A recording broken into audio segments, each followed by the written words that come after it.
నమస్తే అండి, నేను మీ డాక్టర్ రామకృష్ణ. ట్యూబర్కులోసిస్, టీబీ లేదా క్షయవ్యాధి రావడానికి ప్రధాన కారణం మన శరీరంలో ఇమ్యూనిటీ లెవెల్స్ అనేవి తగ్గిపోవడం.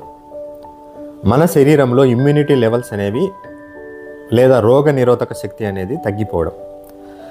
ఇమ్యూనిటీ లేదా రోగ నిరోధక శక్తి తగ్గిపోవడానికి కొన్ని కారణాలు మనం తెలుసుకున్నట్లయితే, ప్రధాన కారణం ఈ రోజుల్లో అయితే డయాబెటీస్ లేదా షుగర్ వ్యాధి ఉండడం.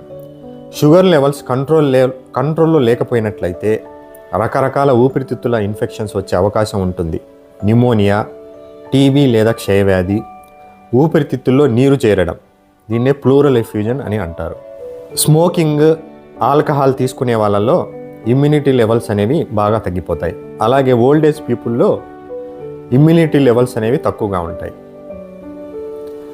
అలాగే రక్తహీనత లేదా హిమోగ్లోబిన్ తక్కువగా ఉండడం, దీన్ని ఎనీమియా కూడా అంటారు. దీంట్లో కూడా ఇమ్యూనిటీ లెవెల్స్ అనేవి తగ్గిపోయి టీబీ వ్యాధి వచ్చే అవకాశం ఎక్కువగా ఉంటుంది. పోషకాహార లోపం, సరైన పోషకాహారం తీసుకోకపోవడం వల్ల మన శరీరంలో రోగనిరోధక శక్తి అనేది తగ్గిపోతుంది.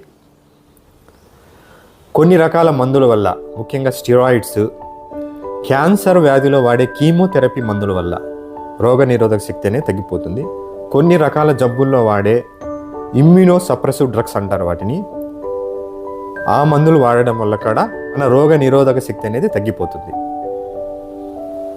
అలాగే స్ట్రెస్ లేదా ఒత్తిడి, సరైన నిద్రపోకపోవడం, దీనివల్ల కూడా మన రోగ నిరోధక శక్తి అనేది తగ్గిపోతుంది. హెచ్ఐవి లేదా ఎయిడ్స్ వ్యాధితో బాధపడే వాళ్ళలో కూడా రోగ నిరోధక శక్తి అనేది తగ్గిపోయి ఈ టీబీ లేదా క్షయవ్యాధి వచ్చే అవకాశం ఎక్కువగా ఉంటుంది.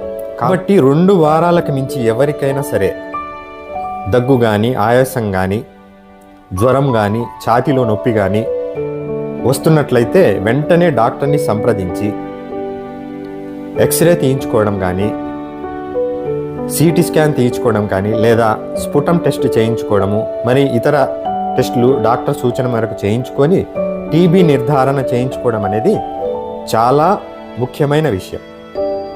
Thank you.